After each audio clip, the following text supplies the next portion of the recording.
Delhi police ने संसद कूच करने वाले पहलवानों पर एफआईआर दर्ज करनी है। इसमें विनेश फोगाट, साक्षी मलिक और बजरंग पुनिया के नाम भी शामिल हैं।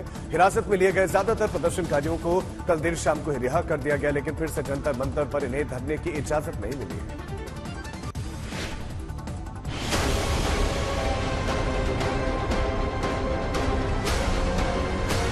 पहले नई संसद की ओर मार्च पर अड़े पहलवानों को रोका गया, उन्हें घंटों हिरासत में रखा गया और देर शाम सभी पर एफआईआर भी दर्ज हो गई।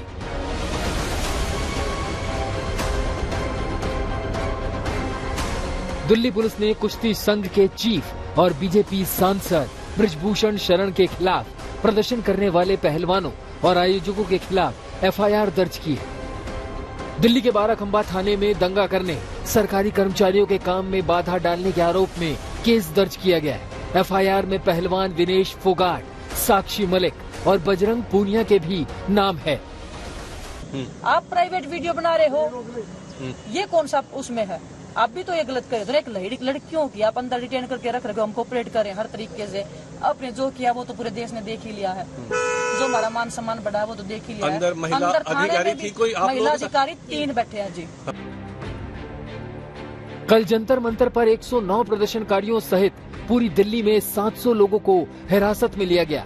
देर शाम ज्यादातर को रिहा कर दिया गया। पहलवानों की रिहाई के बाद फिर से धरने के लिए जंतर मंतर पहुंचे पहलवानों को रोक दिया गया।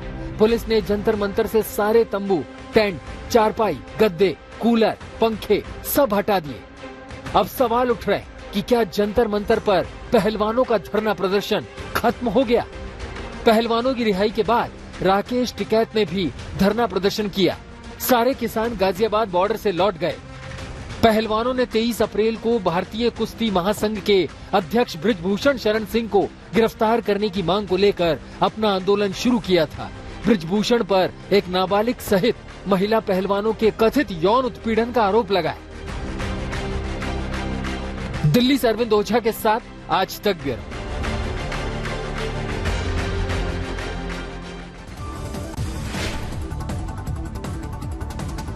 जंतर मंतर पर प्रदर्शन कर रहे पहलवानों के खिलाफ एक्शन पर विपक्ष लगातार हमलावर है और कांग्रेस से लेकर तमाम विपक्षी दलों ने इसको लेकर सरकार को घेरा है। सरकार पर हमलों की बौछार हो रही है।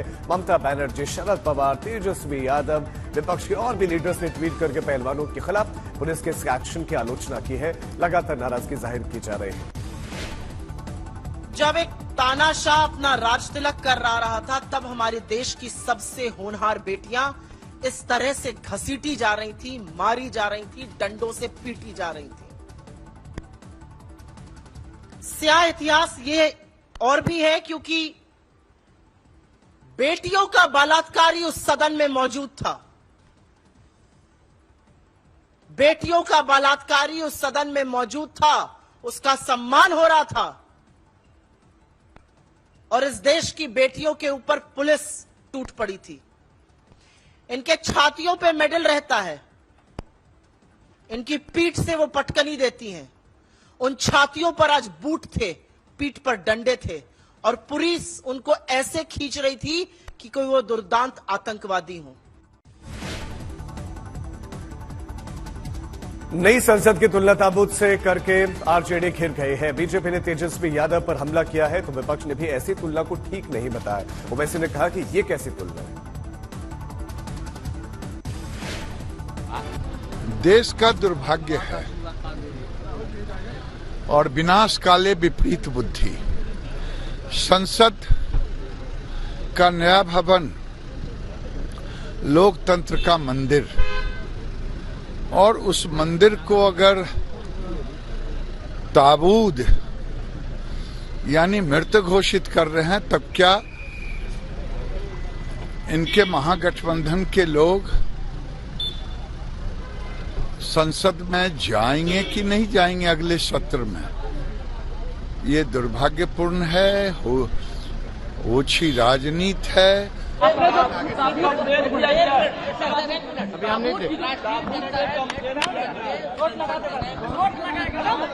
हमको जानकारी नहीं, देख लेंगे। क्या उसको लेकर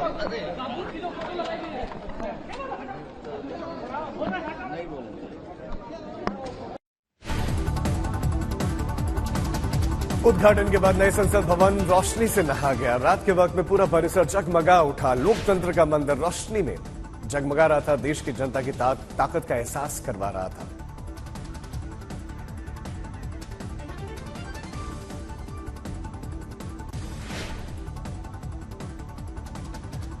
बारह जून को पटना में पूरा विपक्ष लामबंद होगा। नीतीश कुमार के बुलावे पर विपक्ष के तमाम दल, तमाम पार्टियां पटना में जुट रहे हैं। कांग्रेस ने भी पटना में शिरकत करने पर हामी भर दी।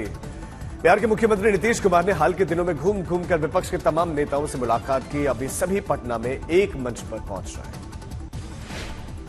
ये कांग्रेस पार्टी की तरफ से हमारे नेता मल्लिकार्जुन खड़गे साहब नीतीश कुमार जी को ये जिम्मेवारी सौंपी थी कि आप जिनको मन चाहे बुलाइए, क्योंकि विपक्ष अगर एकजुट तो मोदी की सत्ता नहीं मिलने वाला दोबारा। तो बस नीतीश कुमार जी बुलाए हैं। नीतीश कुमार जी अगर कांग्रेस को बुलाते तो कांग्रेस जाते। मिशन 2024 के लिए तमाम विपक्षी दलों को एक मंच पर लाने की कोशिश कर रहे हैं, तो बीजेपी ने भी लोकसभा चुनावों के लिए बिगुल फूंक दिया। नाच से तमाम केंद्रीय मंत्री मोदी सरकार के 9 साल के कार्यकाल का कामकाज का हिसाब किताब जनता तक पहुंचाएंगे।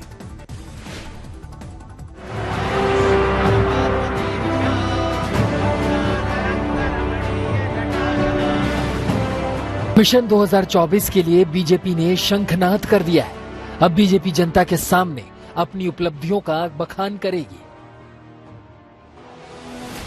मोदी सरकार के कामों को आम जनमानस तक पहुंचाने की जिम्मेदारी केंद्रीय मंत्रियों को दी गई है। जहां जहां बीजेपी सरकार है, उस राज्य के सीएम के साथ केंद्रीय मंत्री पीसी करेंगे,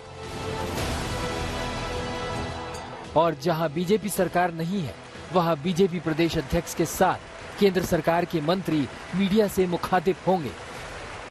प्रधानमंत्री नरेंद्र मोदी बैठकों में हमेशा ये बात कहते हैं, जितना काम करना जरूरी है उतना उसका प्रचार और प्रसार करना भी जरूरी है। प्रधानमंत्री नरेंद्र मोदी ये बात अच्छी तरीके से जानते हैं कि 2024 के चुनाव में अब 1 साल से भी कम समय बचा है, इसीलिए काम के साथ साथ उसका प्रचार प्रसार ज्यादा से ज्यादा होना चाहिए।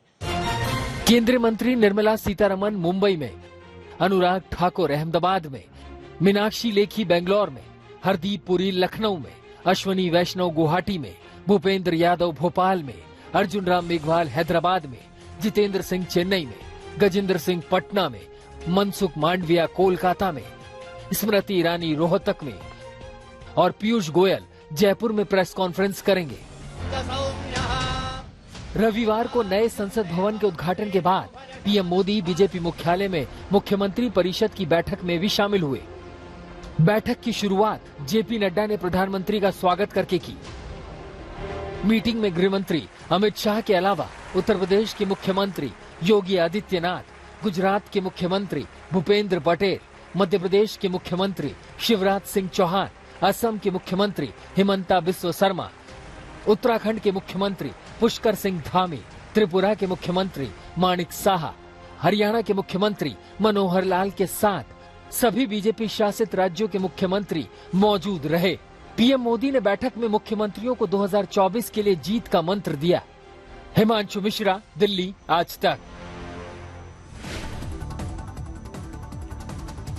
केंद्रीय गृह मंत्री अमित शाह हिंसा प्रभावित राज्य मणिपुर के दौरे पर जा रहे हैं, और गृह मंत्री के दौरे से पहले सेना और पुलिस ने आतंकियों के खिलाफ सख्त अभियान छेड़ रखा है। मणिपुर के सीएम एन बीरेन सिंह ने दावा किया है कि करीब 40 आतंकवादियों को मार गिराया गया है। कुछ आतंकियों को सुरक्षा बलों ने गिरफ्तार भी किया है। ताजा हिंसा को देखते हुए मणिपुर में इंटरनेट सेवाएं 31 मई तक रोक दी गई है। पिछले कुछ दिनों से मणिपुर हिंसा की आग में झुलस रहा है। रविवार को भी इंफाल घाटी में आसपास के सेकमाई, सुगनू, कुंभी, फाइंग और सेरो इलाकों में गोलीबारी हुई थी। आगजनी की घटनाएं भी वहां पर हुई थी। Mass combing operations along with the helicopter surveillance has started, and we are trying to find out the culprits, those militants who are attacking the civilians. पश्चिम बंगाल के मुर्शिदाबाद में टीएमसी के 2 गुटों में जमकर बमबारी हुई है। टीएमसी ग्राम पंचायत के रिश्तेदार की हत्या के बाद से हिंसा भड़की। आरोप है कि टीएमसी नेता और ग्राम पंचायत के रिश्तेदार आमिर अली पर नमाज से लौटने के वक्त देसी बम से हमला कर दिया गया। फौरन उन्हें अस्पताल में ले जाया गया, लेकिन मौत उनकी हो गई। इसके बाद से दो गुटों में जमकर बमबारी हुई।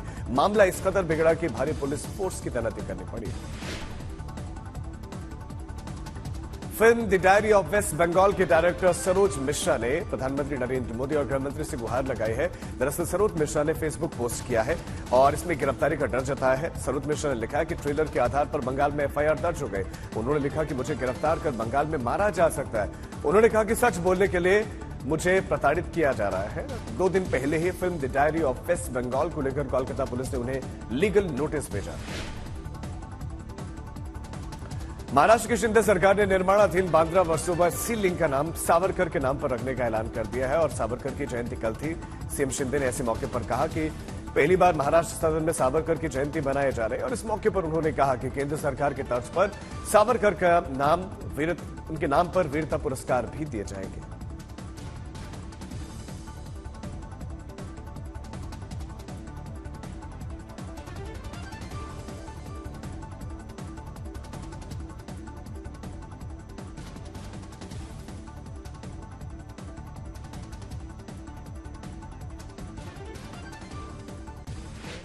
स्वातंत्र्यवीर सावरकर वांद्रे वर्सोवा के समुद्र सेतु का नामकरण करने का भी निर्णय लिया है। विविध क्षेत्रों में जो उल्लेखनीय कार्य करने वाले लोग हैं उनको स्वातंत्र्यवीर सावरकर वीरता पुरस्कार देने का भी निर्णय लिया है। यासीन मलिक को फांसी की सजा की मांग वाली याचिका पर सुनवाई होगी आज। दिल्ली हाईकोर्ट में सुबह 10:30 बजे इस पर सुनवाई होनी है। एनआईए ने यासीन को फांसी देने की सजा की मांग की है। दरअसल यासीन मलिक यूएपीए के तहत उम्र कैद की सजा काट रहा है। दोषी है। टेरर फंडिंग और देश के खिलाफ युद्ध छेड़ने के जैसे मामलों में यासीन को उम्र कैद की सजा हुई है। पिछले साल मई के महीने में ही यासीन को दोषी ठहराया गया था और सजा मिली थी। यासीन मलिक ने अपना गुनाह भी कबूल किया था। इसरो आज एक और इतिहास रचने जा रहा है। जीएसएलवी रॉकेट से एक नेविगेशन उपग्रह का प्रक्षेपण होगा और इसकी उल्टी गिनती जा रही है। सुबह 10:42 पर इसकी लॉन्चिंग होगी। दरअसल 51.7 मीटर लंबा जीएसएलवी 2232 किलोग्राम भार वाला नेविगेशन सैटेलाइट NBS-01 को लेकर उड़ान भरेगा और ये लॉन्चिंग सतीश धवन अंतरिक्ष केंद्र से होगी। लद्दाख के चांगला पास में सेना ने 17,500 फीट पर फंसे सैलानियों को बचाया। सेना के जवानों ने बर्फबारी में फंसे 681 गाड़ियों को 4 घंटे की मशक्कत के बाद वहां से निकाला। रात के वक्त फंसी इन गाड़ियों ने मदद की गुहार लगाई। वहां पर मौजूद लोगों ने मदद की गुहार लगाई और सेना ने रात में ही मदद के लिए वहां पर टीम भेज दी और यह घटना 25-26 मई की रात की है।